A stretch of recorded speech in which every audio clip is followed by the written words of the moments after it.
The Ballad of Trendy Aspendos Beach Hotel, a tragedy in 5 stars that where gather round, my fellow travelers, victims of the hospitality industrial complex. And let me tell you the saga of Trendy Aspendos Beach Hotel, a place where dreams go to die like houseplants in a windowless corporate office.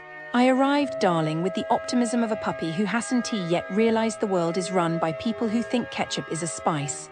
The grounds, gorgeous. The promise, 5 stars. The reality, oh ho ho, my sweet summer child, let me enlighten you.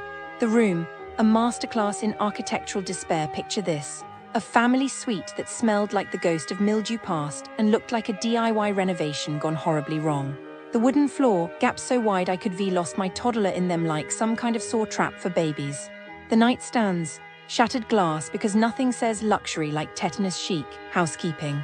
Oh, they existed in the same way a participation trophy exists, technically present, emotionally absent. I tipped daily, and yet the floors remained filthy as if cleaned with a single sad tear of a disgruntled employee. The staff, a symphony of disdain. The receptionists, rude. The waiters, overworked, underpaid, and radiating the energy of someone who'd rather be anywhere else. The kids' club, a nightmare. My 4-year-old vanished for 50 minutes because the door was left open like it was a suggestion rather than a safety measure. And when I, a mother in hysterics, dared to ask why no one noticed, the response was, "Tell your child not to run away." Oh, perfect, why didn't I think of that? Next time I'll also tell the sun not to set and the ocean not to wave. The food, a culinary crime scene. The buffet, repetitive, lukewarm, and sad like a microwave dinner left in the break room fridge too long. The drinks, watered down because apparently getting tipsy on vacation is a privilege, not a right. And the cats, oh, the cats, strolling through the restaurant like they own the place. They probably did. When I politely mentioned that maybe Feli's catus shouldn't be lounging on dining tables, the manager snapped that people like cats. Sure, Karen, but do they like urine-scented air vents? Because that was our room's perfume. The amenities, a joke in poor taste. The pool, 20 degrees colder than my ex's heart. The beach, rocks everywhere. Not sand, not shells, rocks. Like Poseidon himself had a grudge against bare feet. The Wi-Fi, non-existent because who needs connectivity when you can stare at the ceiling and question your life choices? The entertainment, 3 whole nights of costumes in 10 days because nothing screams 5-star like a lottery you have to pay to lose. The final betrayal, management's silence when I begged for help, for acknowledgement, for anything. What did I get?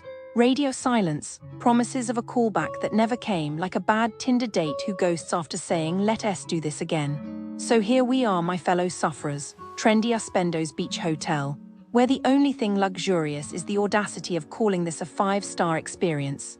Tell me, have you suffered here too? Oh my god, I've been looking into crimes near Trendy Aspendos Beach Hotel, and it's so sad, So apparently businesses near Trendy Aspendos Beach Hotel are super good at scamming tourists. Like they're experts or something. So there's this one type of scam where they copy or double charge your credit card at payment terminals in legit shops and eateries. Can you believe it? Like you're trying to have a nice vacation and they're just stealing from you. I predict that tourists who got scammed like this were probably super upset, they must have felt so betrayed. And what probably happened to the scammers? They probably got away with it, they're still out there scamming people. And then there's this other type of scam where restaurants and bars present tourists with outrageously inflated bills.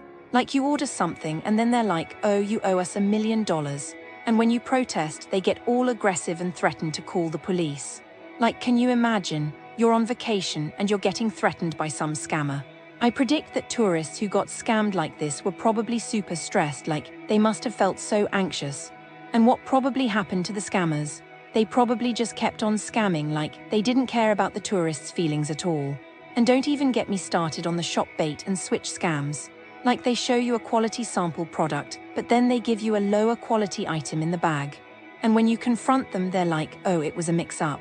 Yeah, right, I predict that tourists who got scammed like this were probably super frustrated, they must have felt so ripped off. And what probably happened to the scammers? They probably just laughed all the way to the bank, they got away with it again. And then there's this other type of scam where touts or shopkeepers claim a nearby attraction is closed, and then they steer tourists into their own shops.